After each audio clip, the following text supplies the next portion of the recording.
Hello students, in this video we are going to discuss about accounts of banking companies under the subject corporate accounting. Myself Dr. Jeevan Jyoti, Assistant Professor GCW Karnal. After watching this video, you are going to learn about the concept of banking companies. Banking companies क्या हैं? How to prepare profit and loss account of banking companies. Banking companies के profit and loss account कैसे prepare किए जाते हैं? And to learn how to prepare balance sheet of banking companies. Banking company की balance sheet किस तरह से prepare की जाती है? Here are some suggested readings. Corporate Accounting by D.K. Goyal, Shelley Goyal from RA Publications, and Corporate Accounting by R.K. Mittal from VK Publications. Banking company क्या है? Section 5 subsection B banking regulation act 1949 का define करता है banking को as the accept करना किस लिए? For the purpose of lending और इन्वेस्टमेंट। जो आपने एक्सेप्ट किया है दैट इज कैश, वो किस लिए किया है? For the purpose of lending, आगे देने के लिए, या इन्वेस्टमेंट के लिए। किस चीज की? Of deposits of money from the public, जो पब्लिक ने पैसा जमा कराया है। रीपेबल ऑन डिमांड और अदरवाइज। रीपेबल ऑन डिमांड दोनों ही कंटेक्स्ट में, जिसको लेंड किया है उससे भी रीपेबल, और अगर आपने एक्सेप्ट किया है वो भी रीपेबल। तो जब भी डिमांड होगी या अदरवाइज मीन्स जब टाइम मैच्योर हो जाएगा। एंड विदड्रॉएबल बाय चेक, उस पैसे को आप विड्रॉ कर सकते हैं कैसे? बाय चेक, ड्राफ्ट, ऑर्डर और अदरवाइज। सो कोई भी ऐसी कंपनी जो बैंकिंग बिजनेस में इंगेज है उसे हम बैंकिंग कंपनी कहते हैं। दैट मीन्स हर वो कंपनी जो बैंकिंग का काम कर रही है, जो ऊपर डेफिनेशन में कहा गया वो सभी काम कर रही है, उसे हम बैंकिंग कंपनी का नाम देंगे। जो बैंकिंग कंपनीज हैं वो गवर्न की जाती हैं बाय बैंकिंग रेगुलेशन एक्ट 1949। क्योंकि ये कंपनीज हैं इसलिए इनको कंपनीज एक्ट 2013 भी रेगुलेट करता है। अब दो एक्ट कैसे रेगुलेट करेंगे? प्रायोरिटी हमेशा रहेगी बैंकिंग रेगुलेशन एक्ट की। अगर कोई ऐसे प्रोविजंस हैं जो बैंकिंग रेगुलेशन एक्ट के अंडर कवर नहीं हो पा रहे हैं, तो जो कंपनीज एक्ट के अंदर प्रोविजन मेंशन है वो फॉलो किए जाएंगे, बट प्रायोरिटी हमेशा बैंकिंग रेगुलेशन एक्ट को ही दी जाएगी। इस तरह से बैंकिंग कंपनीज, इंश्योरेंस कंपनीज और इलेक्ट्रिसिटी कंपनीज कुछ ऐसी कंपनीज हैं जो कि स्पेशल एक्ट के अंडर जो है वो गवर्न की जाती हैं। अगर मैं आपसे पूछूं कि बैंक की बिगेस्ट एसेट कौन सी है, तो आपके माइंड में चार चीजें आएंगी। पहला है प्रीमाइसेस, दूसरी आ सकती है इन्वेस्टमेंट, तीसरी है लोन्स एंड एडवांसेस, और फोर्थ है कैश। प्रीमाइसेस है लैंड एंड बिल्डिंग। जरूरी नहीं है बैंक जो अपने फंक्शंस ऑपरेट कर रहा है जिस लैंड एंड बिल्डिंग के अंडर, वो बैंक की अपनी ओन हो। बैंक रेंटल या लीज बेसिस पर भी काम कर सकता है। फिर हम कहेंगे इन्वेस्टमेंट्स। बैंक खुद से इन्वेस्ट करने में बहुत ज़्यादा इंटरेस्टेड नहीं रहता। आरबीआई की कुछ नॉर्म्स होते हैं जिसके थ्रू बैंक को इन्वेस्टमेंट्स करनी पड़ती हैं। फिर हम बात करें कैश की, तो जो बैंक है वो कैश भी बहुत ज़्यादा उसका एसेट नहीं रहता, क्योंकि कैश जो है वो सर्कुलेशन में रहता है। अब बात करें लोन्स एंड एडवांसेस की, तो बैंक की जो बिगेस्ट एसेट है वो है लोन्स एंड एडवांसेस। बैंक का सारा व्यापार, सारा काम ही यही है, लोन्स एंड एडवांसेस को ग्रांट करना। और जो बैंक है वो इन लोन्स एंड एडवांसेस के बेसिस पर ही अपना बिजनेस जो है वो आगे बढ़ाता है। आइए अब डिस्कस करें क्या है working of a bank. Bank actual में करता क्या है? Bank will accept the money from those who have surplus and will grant the money to those who are in need of money. जिनको पैसे की ज़रूरत है उनको पैसा देता है, और जिनके पास एक्सेस में पैसा है उनसे पैसा ले लेता है। अब जिसके पास एक्सेस में पैसा है वो बैंक को पैसा देगा, उसके बदले में बैंक उसको इंटरेस्ट देता है, जिसको हम कहते हैं इंटरेस्ट एक्सपेंडेड, जो बैंक का एक एक्सपेंडिचर है। जिसको बैंक ग्रांट करता है लोन्स एंड एडवांसेस, उससे बैंक इंटरेस्ट अर्न करता है, जिसको हम कहते हैं इंटरेस्ट इनकम। सो जो इनके बीच का डिफरेंस रहेगा वो बैंक की अपनी इनकम रहती है। To know about the financial position, the profit and loss account and the financial status, हर बैंकिंग कंपनी को प्रिपेयर करने पड़ते हैं फाइनल अकाउंट्स। सो हर बैंकिंग कंपनी प्रिपेयर करती है अपने final accounts at the end of the year, जैसे सभी कंपनीज करती हैं। जो फॉर्मेट रहेगा बैलेंस शीट का और प्रॉफिट एंड लॉस अकाउंट का, वो नॉर्मल वही परफॉर्मा नहीं है जो हम अब तक करते चले आ रहे थे, बनाते चले आ रहे थे। ये फॉर्मेट है जो कि बैंकिंग रेगुलेशन एक्ट 1949 ने प्रिस्क्राइब किया है। ये गिवन है थर्ड शेड्यूल में इस एक्ट के। दो फॉर्म्स के अंडर है, form A and form B. Form A prescribe करता है the format of balance sheet and form B prescribe करता है format of profit and loss account. ये फॉर्मेट्स वर्टिकल फॉर्म में गिवन हैं। Some schedules are also prescribed in the formats which are 18 in number। 18 विभागों में इनको आगे further बांटा गया है। Schedule 1 to 12 is related with the balance sheet, जबकि schedule 13 to 16 they are related to the profit and loss account items। 1 से 12 तक के बैलेंस शीट्स से रिलेटेड हैं और 13 से 16 तक जो है वो प्रॉफिट एंड लॉस की आइटम से रिलेटेड शेड्यूल्स हैं।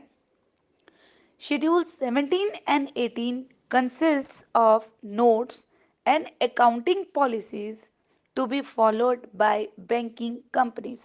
17 और 18 शेड्यूल जो है वो कुछ नोट्स टू अकाउंट्स टाइप और कुछ अकाउंटिंग पॉलिसीज हाईलाइटेड हैं जो कि बैंकिंग कंपनीज को फॉलो करनी है, वो प्रिस्क्राइब करते हैं। So what is profit and loss account? Profit and loss account क्या है? ये एक समरी है of revenues, cost and expenses incurred during a specific period of time. जो स्पेसिफिक पीरियड ऑफ टाइम में आपने रेवेन्यूज अर्न किए हैं, कॉस्ट या एक्सपेंसेस पे करी हैं, उनकी एक समरी। ये प्रिपेयर क्यों की जाती है? It is prepare to calculate the profit और लॉस, ये चेक करने के लिए कि हमें प्रॉफिट हुआ है या लॉस हुआ है ड्यूरिंग वन फाइनेंशियल ईयर। जो फॉर्मेट है प्रॉफिट एंड लॉस का वो गिवन है थर्ड शेड्यूल में और फॉर्म बी के अंडर। सो इस तरह से profit and loss account prepare किया जाता है। Profit and loss account for the year ended 31st March, you have to write down year, which year is there। 13 to 16 4 schedules के अंडर हमने profit and loss को divide किया है। पहले आती है इनकम, जिसके अंडर दो सब हेड हैं। फर्स्ट इंटरेस्ट अर्न, जैसे कि अभी मैंने आपको बताया था कि interest is the main source of income, ये आता है शेड्यूल 13 के अंडर। फिर अदर इनकम्स, जो कि आगे लेटर ऑन स्लाइड्स में हम डिस्कस करेंगे क्या अदर इनकम्स और हैं बैंक की, ये आएगा शेड्यूल 14 के अंडर। इसके बाद आप इनकम्स का टोटल करेंगे। फिर आएगा एक्सपेंडिचर, जिसमें हम 15 शेड्यूल के अंडर लिखेंगे इंटरेस्ट एक्सपेंडेड। ये वो इंटरेस्ट है जो बैंक ने पे करना है। नेक्स्ट 16th शेड्यूल के अंडर आएंगे ऑपरेटिंग एक्सपेंसेस, जो सभी के सभी एक्सपेंसेस बैंक की वर्किंग के लिए किए जाते हैं। इसके बाद आएंगे प्रोविजंस एंड कंटिजेंसीज। इसको हमने कोई शेड्यूल नहीं दिया है, बट वो एक्सपेंडिचर हैं, जो भी प्रोविजंस आपने बनाए हैं वो एक्सपेंडिचर हेड में ही आएंगे और यहीं पर ही इनका टोटल हो जाएगा। थर्ड पॉइंट में आप निकालेंगे बैंक को प्रॉफिट हुआ है या लॉस हुआ है। अगर इनकम ज्यादा है, एक्सपेंडिचर कम है तो प्रॉफिट है, और अगर एक्सपेंडिचर ज्यादा है और इनकम कम है तो लॉस है। So here we calculate the net profit और loss for the year by subtracting income from expenditure. Then जो profit and loss carry forward करा है आपने लास्ट ईयर का। एक बात और, यहाँ पर आप करंट ईयर और प्रीवियस ईयर दोनों की फिगर्स ही लेकर चलेंगे। यूजली मेंशन होती हैं यहाँ पर ये फिगर्स, ठीक, तो आपको ये फिगर्स जो है वो मेंशन करनी है। इन फिगर्स का क्या रीजन है, that is for the sake of comparisons. इसके बाद आप प्रॉफिट एंड लॉस का टोटल करेंगे। Then you have to make the appropriations, that is the division of profit. Appropriations जब भी प्रॉफिट होगा तभी होगी, लॉस होगी तो loss can never be appropriated. So आप इन अप्रोप्रिएशंस करेंगे और जो बैलेंस बचेगा वो आप कैरी डाउन करेंगे to the balance sheet, right. So इस तरह से आपका प्रॉफिट एंड लॉस अकाउंट जो है वो तैयार हो जाएगा। इन शेड्यूल्स को अब हम वन बाय वन डिस्कस करेंगे in detail. So schedule 13 is interest earned. यहाँ पर भी आप करंट ईयर और प्रीवियस ईयर दोनों की ही फिगर्स मेंशन करोगे। So interest earned includes interest on advances and discount on bills. Most important income है बैंक की, that is the interest earn on all type of loans, whether वो loan cash credit हो, demand loan हो, ओवरड्राफ्ट्स हो या term loans हो। इसी तरह से अगर कस्टमर्स बिल डिस्काउंट करा लेते हैं बैंक से, तो वो जो अमाउंट डिस्काउंट का है, जो बैंक डिडक्ट करता है, वो भी बैंक की इनकम मानी जाती है। वो अमाउंट डिस्काउंट का यहाँ पर शो किया जाता है। Next is income on investments. It includes all the income derived from the investments by way of interest and dividends. Next is interest on balance with RBI and other interbank funds. Next is others, जो कि above heads में income या discount cover नहीं हुआ, include नहीं हुआ, वो आप अदर्स हेड में डाल सकते हैं। एंड एट लास्ट आप इन सब का टोटल कर देंगे। नेक्स्ट शेड्यूल है शेड्यूल 14 अदर इनकम्स। इसके अंदर हम इंटरेस्ट इनकम को छोड़कर और जितनी भी इनकम्स बैंक अर्न कर रहा है वो लेते हैं। सो इसके अंदर फर्स्ट आएगा commission, exchange and brokerage. Bank commission charge करता है on collections, on remittances and transfers, on letter of credits. Also, bank let out lockers and give guarantees. It also charge brokerage on securities which are purchased on behalf of customers. अगर bank ने कोई investment की है, उसे cell किया है, तो profit होगा, वो भी इसके अंदर आएगा, लॉस माइनस हो जाएगा। अगर इन्वेस्टमेंट रीवैल्यूड हुई हैं और उनकी वैल्यू बढ़ गई है, दैट मीन्स हमें प्रॉफिट हुआ है, तो वो भी यहाँ पर ऐड हो जाएगा, लॉस माइनस हो जाएगा। बैंक ने कोई प्रॉपर्टी बेची है, जैसे कि लैंड है, बिल्डिंग है या कोई और एसेट है, उस पर जो भी प्रॉफिट हुआ है वो ऐड हो जाएगा और लॉस माइनस हो जाएगा। फॉरेन एक्सचेंज ट्रांजैक्शंस पर कोई भी प्रॉफिट हुआ है वो ऐड हो जाएगा और लॉस जो है वो माइनस हो जाएगा। अगर कोई भी इनकम अर्न की है बैंक ने by way of dividend etcetera from subsidiaries और कंपनीज एंड और जॉइंट वेंचर्स अब्रॉड और इन इंडिया, वो भी यहाँ पर ऐड हो जाएगा। एंड अदर मिसलेनियस इनकम, जो कि और इनकम्स बैंक ने छुटपुट अर्न की हैं, वो भी यहाँ पर ऐड हो जाएंगी। नेक्स्ट शेड्यूल है schedule 15 that is interest expended. It includes the interest paid and is classified as follows. Interest on deposits. We have three type of deposits: current deposits, saving deposits and term deposits, or you can say fixed deposits. So it includes the interest paid on all type of deposits. Next is interest on borrowings from Reserve Bank of India or from other banks. And last is others, that includes interest on all other borrowings. Schedule number 16 is operating expenses. ऊपर जो आपने schedule देखा that is for interest expanded, उसमें सभी तरह के interest आपने लिखे। बाकी जितने भी खर्चे हैं जो बैंक ने किए हैं वो सभी के सभी ऑपरेटिंग एक्सपेंसेस के हेड में आएंगे। First is payment to and provision for employees. It includes staff salaries, wages, allowances, bonus or other staff benefits like provident fund, pension, gratuity, etc.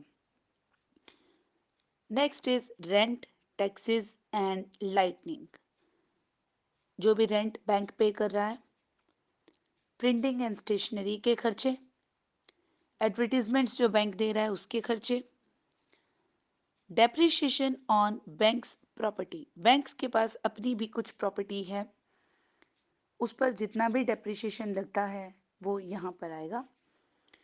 Motor cars हैं, फर्नीचर है या non banking assets हैं, उन सब पे जो भी depreciation लगेगा वो शेड्यूल 16 के हेड में आएगा।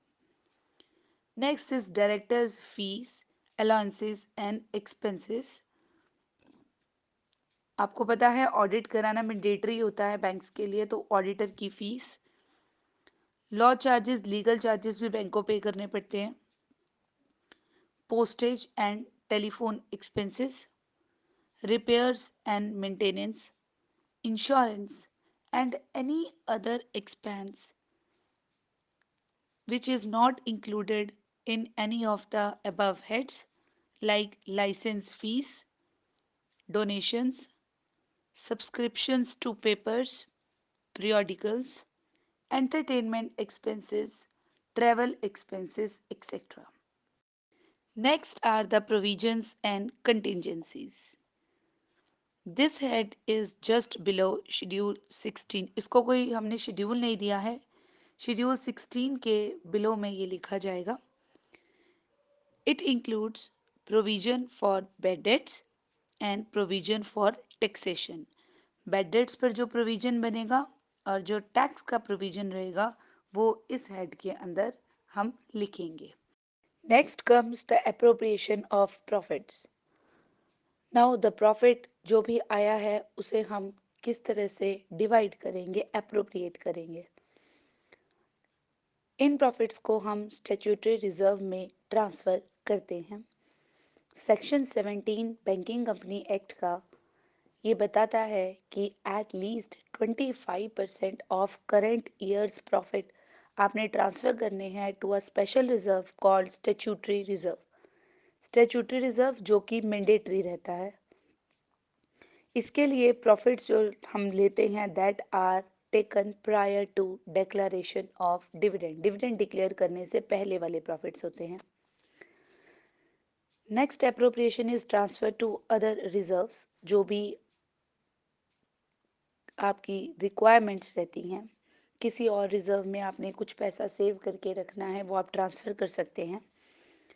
Next is transfer to government, government को कुछ आपने ट्रांसफ़र करा है या आपने डिविडेंड प्रपोज किया है, तो आपका जो भी प्रॉफिट आया है उसमें से आपने अप्रोप्रिएशंस की हैं। उसके बाद आपके पास जो फाइनल बैलेंस बचा है वो आप ट्रांसफ़र करेंगे टू बैलेंस शीट। कहाँ पर? That is transfer to the liability side under the head reserves and surplus. ये मैंने पहले भी डिस्कस किया है कि बैंक की जो बिगेस्ट एसेट है वो है लोन्स एंड एडवांसेस। तो इन लोन्स एंड एडवांसेस को बैंक प्यार से अपनी एसेट्स भी बोलता है, जब भी यहाँ पर मैं एसेट की बात कर रही हूँ, दैट मीन्स अपने लोन्स एंड एडवांसेस की बात की जा रही है। We have two types of assets. First is performing asset, another is non-performing asset. क्या है performing asset? वो asset, वो loans and advances जिन पर installment, principal and interest जो भी repayments हैं वो रिसीव हो रही हैं ऑन टाइम और ऑन द ड्यू डेट्स। जो भी आपकी किस्तें हैं, आपका मूल्य है और जो भी आपकी ब्याज है वो आपको ऑन द टाइम रिसीव हो रही हैं। दैट मीन्स आपके लोन्स एंड एडवांसेस जो हैं वो परफॉर्मिंग एसेट्स की कैटेगरी में हैं। इनको हम स्टैंडर्ड एसेट्स भी बोलते हैं। Next category is non performing assets. Non performing asset वो एसेट है when it ceases to generate income for the bank. वो एसेट जो कि परफॉर्मिंग नहीं है वो नॉन परफॉर्मिंग एसेट की कैटेगरी में आती है। तो नॉन परफॉर्मिंग एसेट वो एसेट है जब उस एसेट पर इंटरेस्ट या instalment remain overdue and which is unpaid for a period of more than 90 days. We have three type of non-performing assets. First is substandard asset, next is doubtful asset, and the third one is loss asset. Substandard assets. These are those assets which have been remained non-performing for a period not exceeding 12 months. What are doubtful assets? These are those assets which have remained non-performing for a period exceeding 12 months. जो 12 month से कम है, मतलब 1 साल के period से कम है, जिन पर अभी ब्याज नहीं आया है या किश्त नहीं आई है, वो बन जाएंगे सब स्टैंडर्ड। डाउटफुल वो होंगे 1 साल बीत चुका है पर अभी उस पर हमारे को कोई भी रीपेमेंट नहीं आई है। लॉस एसेट्स वो एसेट्स हैं जो कि अनकलेक्टेबल हैं, अब इन पर हमें कोई भी पैसा आने की उम्मीद नहीं है। After classifying the advances as above, provisions has to be made on the following basis. The rates of provisions are given as follows. On standard assets, subdivisions are direct advances to agriculture and small micro enterprises. अगर कोई advance आप उन्हें देते हैं agriculture या small micro enterprises को, तो क्योंकि वो स्टैंडर्ड एसेट है रीपेमेंट्स हो जाएंगी। रेट ऑफ प्रोविजन जो आप प्रोविजन लेकर चलेंगे that is 0.25%। Advances to commercial real estate sector, rate of provision is 1%. All other loans and advances which are not included in 1A or B above, that is 0.40%. Rate of provisions on substandard assets. If there is security, the secured portion, the rate of provision is at the rate of 15%. For unsecured portion, the rate of provision is 25%, and for unsecured portion in respect of infrastructure loan accounts where certain safeguards such as escrow accounts are available. जो infrastructure loans आपने given है और उसके against क्या है, escrow accounts available हैं but they are unsecured, not secured ones, जिसके against कोई सिक्योरिटी नहीं है, उन पर आप प्रोविजन बनाएंगे 20% का। Third are doubtful assets. For the unsecured portion of the advances, वो पोर्शन जो कि किसी भी सिक्योरिटी से कवर्ड नहीं है, आप बनाएंगे 100% provision because these are doubtful. 100% पहले से ही प्रोविजन बनाकर चलेंगे, पैसा आ गया तो भी ठीक, नहीं आया तो आप अपने प्रॉफिट एंड लॉस अकाउंट में इसका 100% प्रोविजन बना के चलेंगे। For the secured portion of the advances, if they are considered doubtful up to 1 year, 1 year तक का डाउटफुल है, at the rate 25%. If they are considered doubtful for 1 year to 3 years, at the rate of 40%. For the secured portion of the advances, if they are considered doubtful for more than 3 years, 3 साल से ज़्यादा के period में आप provision बनाएंगे at the rate of 100%। For loss assets, as कोई भी उम्मीद नहीं है, दे आर अनकलेक्टेबल, तो आप इस पर प्रोविजन बनाएंगे 100% का। Now we are going to discuss about the balance sheet. Balance sheet एक समरी है एसेट्स और लायबिलिटीज की during a specific period of time. So balance sheet is prepared to calculate the financial position of the organization during one financial year. Now we are going to discuss about the format of balance sheet. The format of balance sheet is given in the third schedule, Form A. Balance sheet का proforma इस प्रकार रहेगा। Balance sheet की heading आप डालेंगे as at the year ended 31 March. इसको हम 4 columns में प्रिपेयर करेंगे। फर्स्ट में आप एसेट्स एंड लायबिलिटीज़ डालेंगे, सेकंड में हम शेड्यूल नंबर देंगे, फिर आप करंट ईयर के फिगर्स लिखेंगे और फिर आप प्रीवियस ईयर के फिगर्स लिखेंगे। जैसे आपने प्रॉफिट एंड लॉस में बनाया बिल्कुल सेम वैसे ही बैलेंस शीट बनेगी। As you all know, balance sheet is a summary of assets and liabilities. So here also हम एसेट्स एंड लायबिलिटीज को समराइज करके लिखेंगे। इसको दो हेड में बांटा है हमने, capital and liability and assets. Vertical format है ये बैलेंस शीट का फॉर्म ए के अंदर। तो आइए देखिए कैपिटल एंड लायबिलिटी हेड में हम क्या क्या लिखेंगे। First is capital which is to be written under schedule 1, reserve and surplus schedule 2, deposits schedule 3, borrowings schedule 4, other liabilities and provision schedule 5. Then you have to make the total of capital and liabilities. Next comes the assets. Under schedule 6 हम लिखेंगे cash and balance with RBI. जो आपने cash reserve ratio banks ने रखी है RBI के पास, वो हम यहाँ पर लिखेंगे। और भी कुछ इन्वेस्टमेंट है जो आरबीआई ने मैंडेटरी कर रखी है, हम वो भी यहाँ पर ऐड कर देंगे। Then balance with banks and money at call and short notice. Next comes the schedule number 8, that is investments. Schedule number 9 is for advances. Fixed assets come under schedule 10, other assets under schedule 11, and then we have to make the total of assets.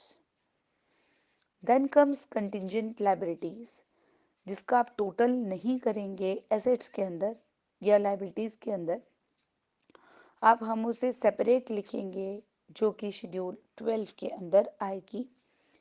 और उसके सब head में लिखेंगे bills for collection if any.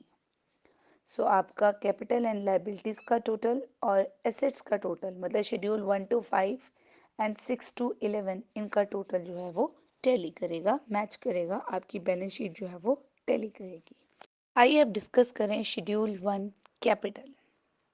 इसकी भी आप दोनों years की फिगर, करंट ईयर की और प्रीवियस ईयर की लिखेंगे। First is for nationalised bank capital fully owned by central government. Next is for banks incorporated outside India. Here capital we write the amount bought in by banks by way of startup capital as prescribed by, क्योंकि ये outside India हैं, तो जो RBI prescribe करेगा वो पैसा जो वो लेकर आएंगे एज स्टार्टअप कैपिटल, वो आप इस हेड में शो करेंगे। Second is amount of deposit kept with RBI, जो RBI section 11 subsection 2 of banking regulation act 1949 के अंडर अमाउंट आरबीआई बताता है विच इज मैंडेटरी, वो आप यहाँ पर शो करेंगे and then you make the total. For other banks, जैसे कि आप शेयर कैपिटल लिखते हैं बिल्कुल सेम वैसे ही हम लिखेंगे। Authorised capital, the number of shares and at the rate of rupee each. इसी तरह से इशूड कैपिटल आप यहाँ पर लिखेंगे। Then subscribed capital, then called up capital, less करेंगे calls unpaid if any and add करेंगे फॉरफिटेड शेयर्स। यहाँ पर आप जितने भी शेयर्स होंगे उनका अमाउंट लिखेंगे और ब्रैकेट में आप number of shares at the rate पर रुपी ईच जो है वो शो करेंगे। Schedule 2 is reserves and surplus. जो भी रिजर्व्स एंड सरप्लस हमने मेंटेन किए हैं वो हम इस शेड्यूल के हेड में लिखेंगे। यहाँ पर हम शो करते हैं सभी तरह के कैपिटल और revenue reserves. First comes is the statutory reserve, जो कि हमने प्रॉफिट एंड लॉस में पढ़ा था एप्रोप्रिएशंस में कि हम 25% ऑफ करंट ईयर प्रॉफिट हम मेंटेन करते हैं। अब वो हम यहाँ पर भी शो करेंगे। ओपनिंग बैलेंस अगर कोई आपको गिवन है तो वो आप इसमें लिखेंगे। एडिशंस ड्यूरिंग द ईयर, जो भी आपने एडजस्टमेंट्स या एडिशंस करी हैं ड्यूरिंग द ईयर वो लिखेंगे। और अगर कुछ आपने उस रिजर्व में से डिडक्शंस की हैं, डिलीशंस की हैं, तो वो आप यहाँ से माइनस कर देंगे। Second is capital reserve, it's opening balance, then we have to add the additions during the year, the appropriations we made during the year in this reserve, and we can deduct any deletions or deductions which have to be made in the year. Third is security premium, उसका opening balance add करेंगे अगर कोई आपने बीच में contribution करा है, deduct करेंगे अगर कोई चीज़ आपने बीच में से निकाली है। Next comes the revenue and other reserves. Opening balances, add additions during the year, less deductions during the year. जो आपने पी एंड एल अकाउंट बनाया था उसमें आपने अप्रोप्रिएशंस करने के बाद जो फाइनल अमाउंट आपने लिखी थी, जो आपने बैलेंस ट्रांसफर करना था under the head reserve and surplus, वो ये फिफ्थ पॉइंट के अंदर हमने लिखा है, balance in profit and loss account. So at last आपको टोटल करना है 1, 2, 3, 4 एंड फिफ्थ का, तो आप ये सभी के सभी ऐड करके शेड्यूल 2 में लिखेंगे। Next comes under schedule 3 is deposits. We have three type of deposits: demand deposits, saving bank deposits and term deposits. Demand deposits include all the deposits repayable on demand. Cash balances in overdraft, cash credit accounts and other deposits which are to be paid at call are included in this category. So demand deposit from banks and from others. Next is saving bank deposits. Third is the term deposit from banks and from others. It is important to mention here that current accounts are included in demand deposits, whereas fixed deposits are included in term deposits. So आप इन तीनों का total कर लेंगे। इसी को ही आप further bifurcate करेंगे deposit of branches in India and deposit of branches outside India. जो आप इन इंडिया है वो अलग से शो करेंगे और आउटसाइड इंडिया है वो आप अलग से शो करेंगे। Next schedule is schedule 4 borings. Here we bifurcate the borrowing into two parts: borrowings in India and borrowings outside India. Borrowings in India from RBI, reserve bank से जो भी borrowings लिए हैं हमने, अदर बैंक्स और जो भी बैंक से हमने बोरो किया है, and other institution and agencies, किसी और इंस्टीट्यूशन और एजेंसी से हमने बोरो किया है, एंड बोरिंग आउटसाइड इंडिया। यहाँ पर हम इसका 1 और 2 का टोटल करेंगे। इसके बाद नीचे सिक्योर्ड बोरिंग्स जो भी होंगे उसे हम अलग से मेंशन करेंगे, secured boring in 1 and 2 above. Next schedule is Schedule 5, Other Liabilities and Provisions. These are classified as: first is bills payable. These includes drafts issued by the bank, telegraphic transfers, traveler checks, banker check, pay slips, etc. Second is inter-office adjustment, which is netted. The credit balance of inter-office adjustment, if any, is to be shown here. Third is interest accrued. It includes interest payable on demand deposits, other deposits, and borrowings, which is accrued but not due. Accrue है but अभी due नहीं है. Banks जो हैं वो अपने final accounts prepare करते हैं 31 मार्च को, और इंटरेस्ट पेएबल होता है 30 जून एंड 31 दिसंबर को. सो जो इंटरेस्ट पेएबल है from 1 January to 31 March is the example of interest accrued but not due. Other is anything that is not shown in the above three categories comes under others. It includes provision for income tax and other taxes like interest tax, surplus in provisions of bad debts, surplus in provision for depreciation, unclaimed dividends, unexpired discounts, certain type of deposits like staff security deposits, gratuity fund, provident fund, creditors, outstanding expenses, advance receipts, etc. At last हम इसका total करेंगे. Schedule 6 deals with cash and balance with Reserve Bank of India. It includes cash in hand, including foreign currency notes. Foreign currency notes भी इसमें आएंगे. Second, balance with reserve bank of India, जो भी reserve bank of India के पास हमने balance रखा है in current account and in other accounts. At last, these 1 and 2, both the items are totaled. Schedule 7 deals with balance with banks and money at call and short notice. जो bank के पास balance हमने रखा हुआ है या money at call and short notice. ये money at call and short notice क्या है? Usually they are related with inter bank transactions. इस एग्रीमेंट के अंडर एक बैंक दूसरे बैंक को पैसे उधार देता है for 3 to 31 days. And what are balance with banks?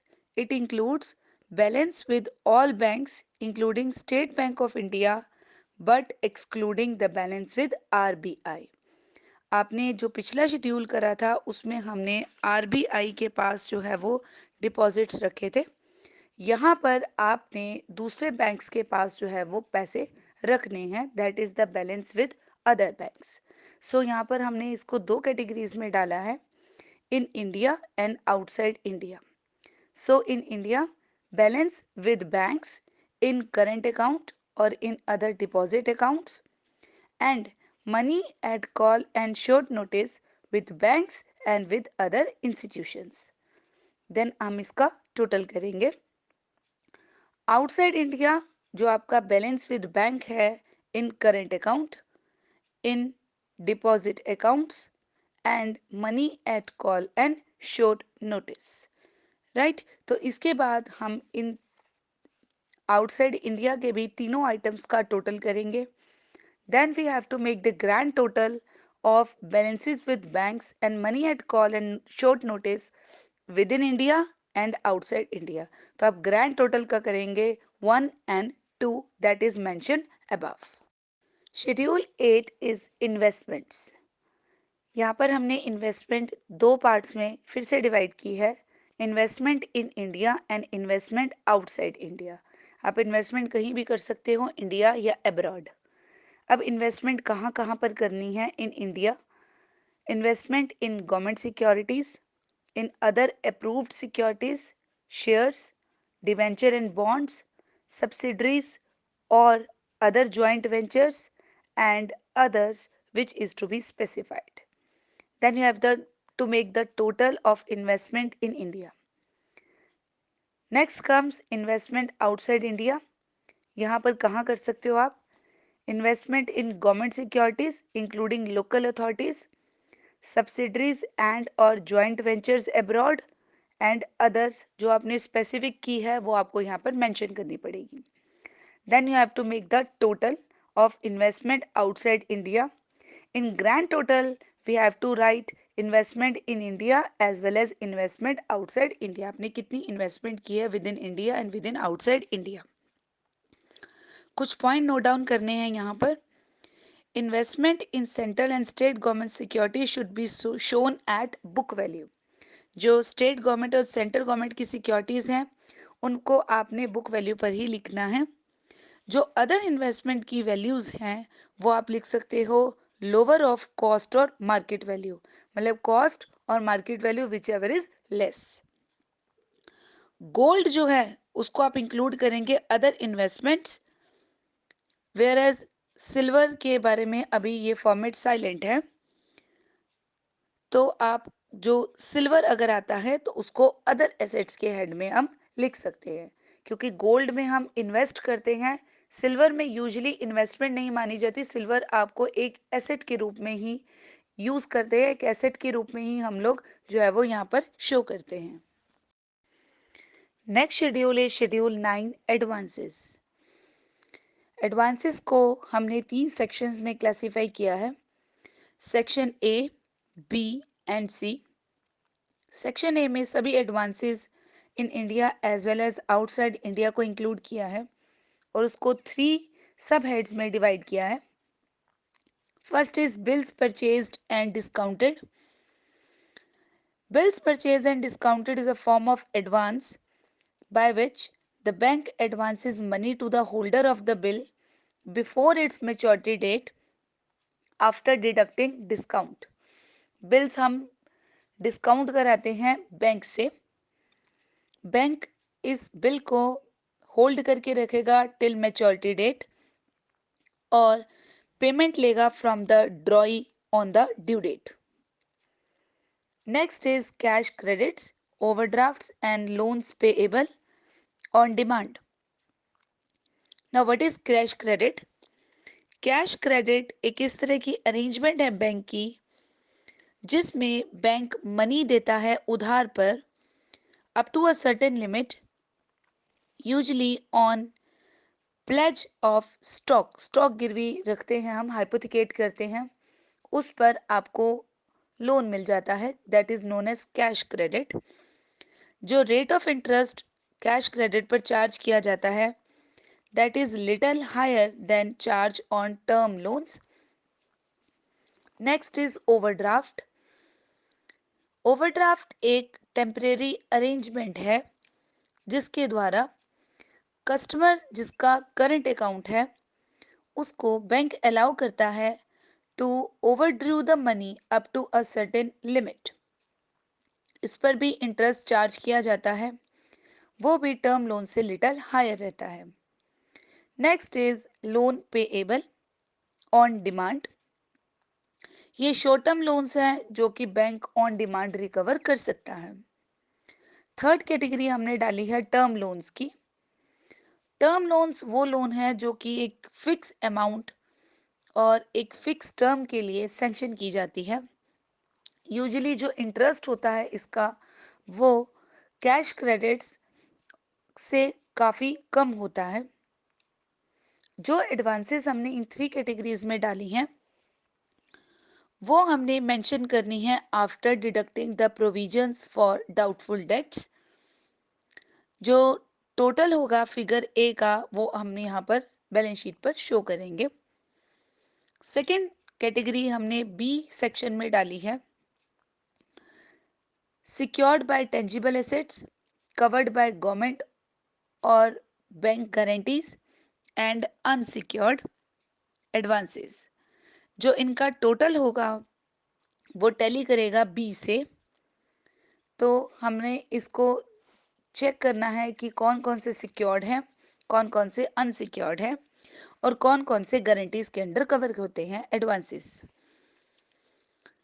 C section में फर्दर सेक्शन ए के ही एडवांसेस को क्लासिफाई करा है into advances in India and advances outside India. So advances in India को हमने फर्दर क्लासिफाई करा है on sectorial basis as primary sectors, public sectors, banks and others. Advances outside India, that is due from banks and due from others. Due from others को भी further हमने divide करा है bills purchase and discounted, syndicated loans and others। तो आप इसके बाद इसका भी टोटल करेंगे। ये आप हमेशा देखेंगे कि ए का, बी का और सी का तीनों सेक्शंस का टोटल जो है वो टैली करेगा एक दूसरे से।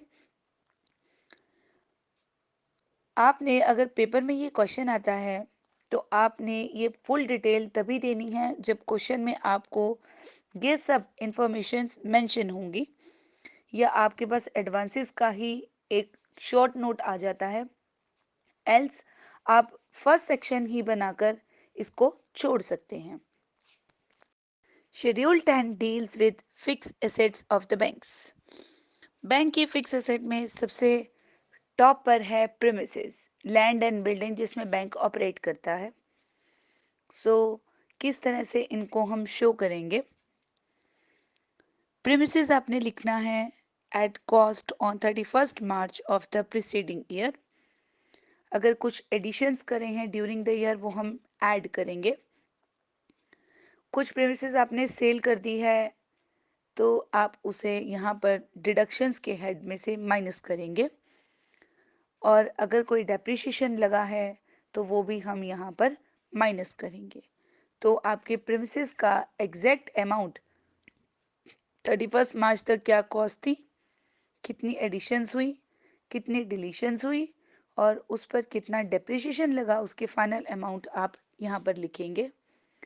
सेम अदर एसेट्स के साथ भी, that include furniture and fixtures, cost लिखेंगे, ऐड करेंगे additions during the year, less करेंगे डिडक्शंस ड्यूरिंग द ईयर, कोई आपने सेल कर दिया है, डिस्कार्ड हो गया है कोई, और डेप्रिसिएशन जो लगेगा अप टू द डेट वो आप यहाँ पर डिडक्ट करेंगे और देन आप इस शेड्यूल का टोटल करेंगे।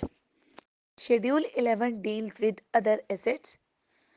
It includes inter office adjustment जो कि डेबिट होंगी, क्रेडिट हमने लायबिलिटीज में लिखी थी। Interest accrued but not due on investment and advances, and interest due but not collected on investments वो यहाँ पर इस साइड में हम शो करेंगे। टैक्स पेड इन एडवांस और tax deducted at source, stationery and stamps, non banking assets acquired in satisfaction of claim. Usually bank जो lend करता है that is against the security of some assets. अगर कोई person जिसने loan लिया है fails to repay the loan तो bank उन एसेट्स को टेक ओवर कर लेता है, उसकी पोजीशन जो है वो अपने पास रख लेता है, जो कि सिक्योरिटी पर दी थी, वो बैंक की ही प्रॉपर्टी मानी जाती है। सो इसको हम नॉन बैंकिंग एसेट का नाम देते हैं। वो एसेट जो एक्वायर करी है बैंक ने in satisfaction of the claim, that is non banking asset. तो वो यहाँ पर लिखेंगे हम। Last is others. It includes accrued income other than interest, silver, advances given to staff by bank, and capitalized expenses like your preliminary expenses. ये यहाँ पर ध्यान रखने वाली बात है कि कंपनी तब तक डिविडेंड पे नहीं कर सकती है जब तक उसके capitalise expenses that is preliminary expenses जो है वो कंप्लीटली राइट ऑफ नहीं हो जाते हैं। Next schedule, the last schedule, schedule 12 of balance sheet, जिसमें हम लिखते हैं सभी की सभी contingent liabilities. Contingent liabilities includes proposed dividend, claims against the bank not acknowledged as debts, liability for partly paid investments, liability on account of outstanding forward exchange contracts, guarantee given on behalf of constituents in India, outside India, acceptances, endorsement, and other obligations. It includes the bank may accept on customer's behalf a bill drawn by the seller. The bank may endorse a bill accepted by the customer in favor of the seller. The bank may issue a letter of credit or give his guarantee to the seller.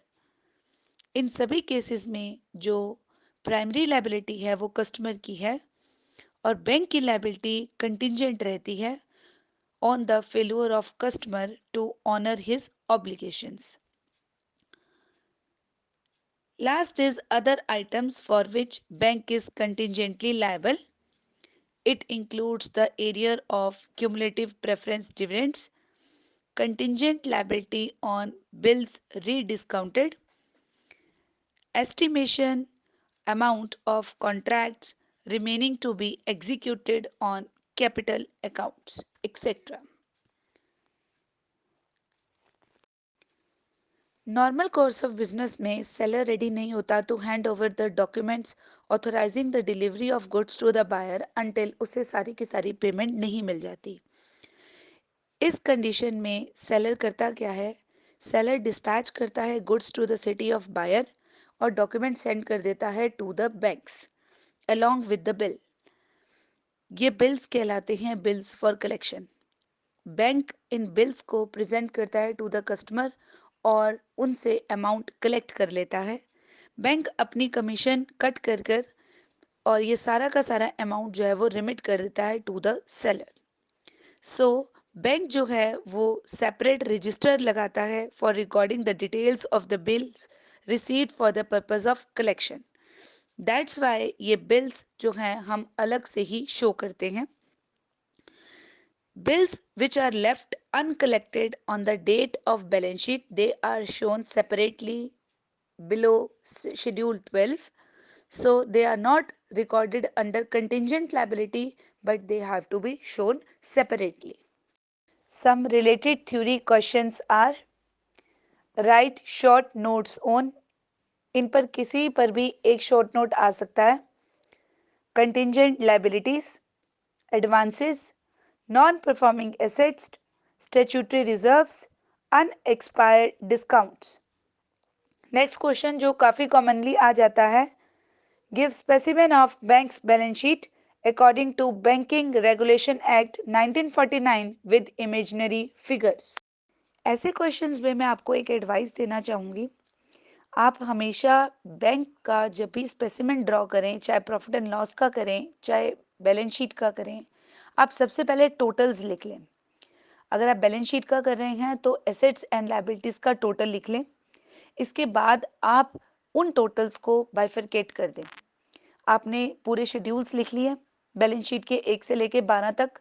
आपने assets का total लिखा, let us suppose 25 lakh रुपए, और liabilities का भी total लिख दिया 25 लाख रुपए।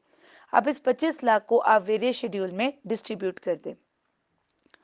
इसी तरह से आपके पास बैंक का स्पेसिमेन पूछा जा सकता है प्रॉफिट एंड लॉस अकाउंट का। इसमें भी आप प्रॉफिट एंड लॉस का जो फिगर लिखेंगे इनकम और एक्सपेंस का, ये आप पहले लिख लें।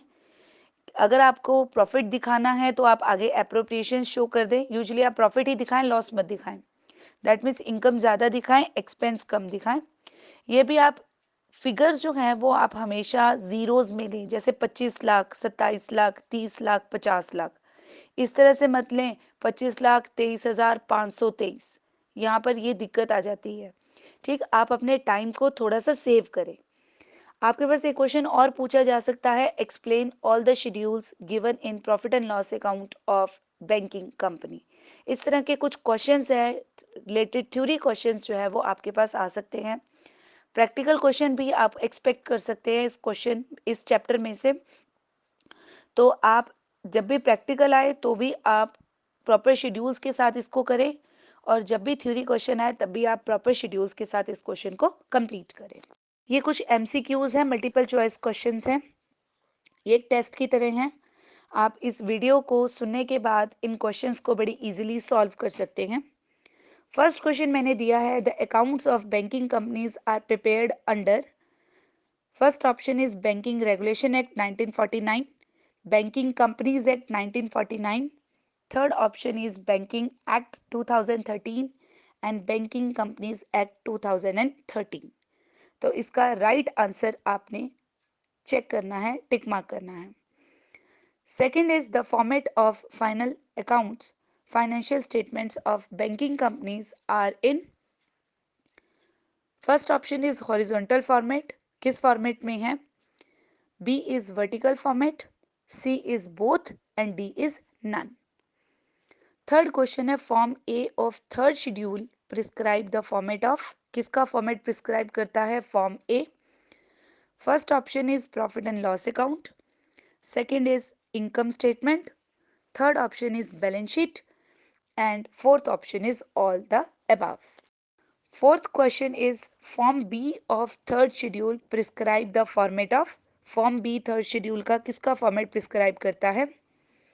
First option is profit and loss account, second is income statement, third option is balance sheet, and fourth option is all of the above.